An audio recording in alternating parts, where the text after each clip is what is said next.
Hello everyone. इसमें maximum course का result आ चुका है। आप में से मैक्सिमम बच्चों ने चेक कर लिया होगा। जिन्होंने चेक नहीं किया है, डिस्क्रिप्शन में हम लिंक शेयर कर देंगे, वहाँ से आप देख सकते हैं। तो यहाँ से आप रिजल्ट भी देख सकते हैं एंड आप एडमिशन स्टेटस भी देख सकते हैं। यहाँ पे अगर वेटिंग लिस्ट में आप किस नंबर पे है, ये भी शो करेगा। जैसे आप रिजल्ट पे यहाँ पे क्लिक करिए, तो यहाँ सभी कोर्सेज का जो फाइनल बच्चे जो सेलेक्ट हुए हैं उसकी लिस्ट आपको मिल जाएगी। अब अगर आप एनालिटिक्स और लेबर स्टडीज़ में आप देखेंगे, तो मैक्सिमम जो बच्चे जो हैं दोनों में ही शॉर्ट लिस्ट हो चुके हैं। ऐसा मैक्सिमम कोर्सेज में है।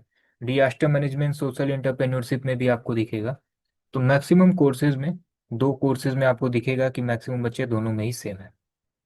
तो इसमें होना क्या है, अब वेटिंग लिस्ट कहाँ तक क्लियर होगी। सपोज कीजिए वेटिंग लिस्ट आपका 5 है, 6 है, 7 है। जनरल में आपकी वेटिंग लिस्ट जो है 10th पोजीशन पे है, ईडब्ल्यूएस में सेकंड नंबर पे है। तो कहाँ तक क्लियर होगी ये कंफर्म नहीं बताया जा सकता। अब ये मालूम आपको चलेगा 10 जुलाई के बाद, क्योंकि 10 जुलाई तक जो भी आपको कोर्स अलॉट हुआ है आपको फ़ी पे करनी होगी एंड आपको जो भी नेसेसरी डॉक्यूमेंट है ये आपको अपलोड करने होंगे। ठीक है ना।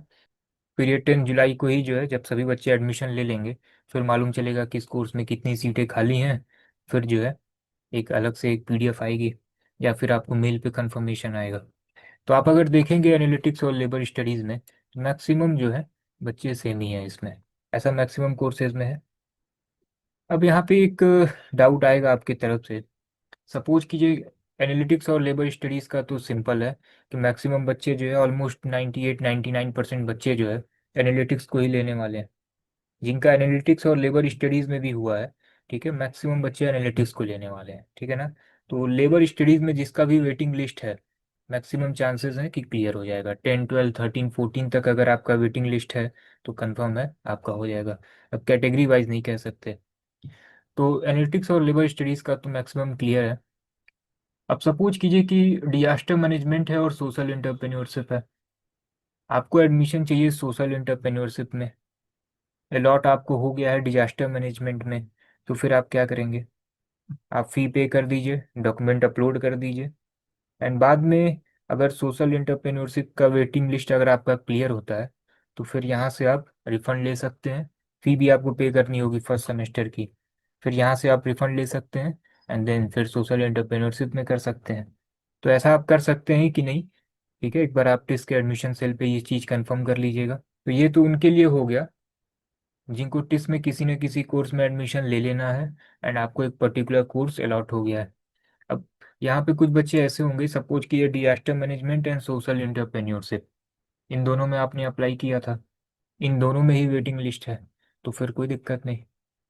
ठीक है ना। फिर आप फाइनल 10 जुलाई के बाद आप वेट करिए, किसी न किसी में चांसेस हैं कि आपका फाइनल एडमिशन जो है हो जाए। तो जिनका दोनों ही कोर्स या 3 कोर्स आपने सेलेक्ट किया था या एक ही कोर्स आपने अप्लाई किया था, उसमें वेटिंग लिस्ट है, देन आपको वेट करना है 10 जुलाई तक। कंटिन्यू वेबसाइट एंड मेल आप चेक करते रहिएगा, यहाँ पे अपडेट मिलेगा। एंड जिनका किसी न किसी कोर्स में अलॉटमेंट हो गया है एंड आपको वो कोर्स नहीं चाहिए था, सेकेंडरी वाला चाहिए था, इसको आपने बैकअप के लिए रखा हुआ है। जैसे था ना, एनालिटिक्स और लेबर स्टडीज, आपको चाहिए एनालिटिक्स लेकिन बैकअप के लिए आपने लेबर स्टडीज को रखा हुआ है। दोनों में ही आपका हो गया तो एनालिटिक्स आपको लेना होगा। लेकिन disaster management and social entrepreneurship, for example आपको चाहिए सोशल एंटरप्रेन्योरशिप, मिल गया disaster management as a backup, तो एडमिशन आप ले लीजिए। क्योंकि सोशल एंटरप्रेन्योरशिप में कन्वर्ट होगा कि नहीं फाइनल कह नहीं सकते। तो आप एक बार एडमिशन सेल पे ये कंफर्म कर लीजिएगा कि फ़ी का रिफंड का क्या सिस्टम होगा। और ऐसा करते हैं तो एडमिशन कैंसिल करके फिर जब सोशल एंटरप्रेन्योरशिप में फाइनल होता है तो वहाँ पे एडमिशन ले सकते हैं कि नहीं। ठीक है ना। तो ये इन्फॉर्मेशन जो है आप टिस में कंफर्म कर लीजिएगा। ठीक है ना। तो टिस से रिलेटेड यही अपडेट है। Continue website and mail check करते रहिए। कोई भी न्यू अपडेट होगा तो टेलीग्राम पे भी आपको अपडेट मिल जाएगा। ठीक है ना।